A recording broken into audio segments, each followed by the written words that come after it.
Pozdrav svima, danas je 2.3.2016. i prošlo je 18 tjedana na Rakutanu. Kao pobičaj uvijek prvo kažem kako se osjećam. Osjećam se dobro, zaista puno bolje nego prošli tjedan.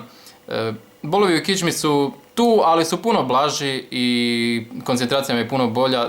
Dobro, problem koncentracije više toliko nije ni bitan jer sam završio, odnosno položio sam sve predmete, tako da sam vrlo sretan i zadovoljan radi toga i eto, usprkos problemima koje sam imao sa pamćenjem gdje mi je trebalo zapamtiti nešto jednostavno po pola sata, sat vremena, a neke stvari nisam mogao ni zapamtiti, eto ipak sam uspio, tako da mi je jako drago radi toga.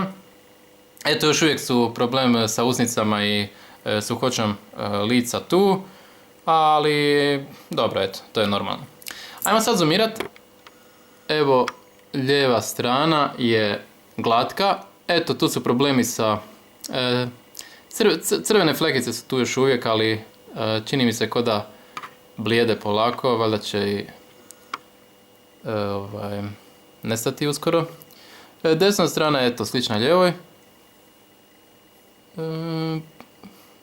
Tu su neki problemi, ali valjda će i oni putem.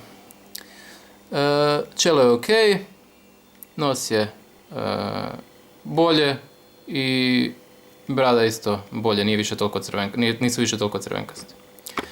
Eto, vidim da mi javlja baterija da će se ugasiti kamera, tako da vidimo se za tjedan dana. Pozdrav!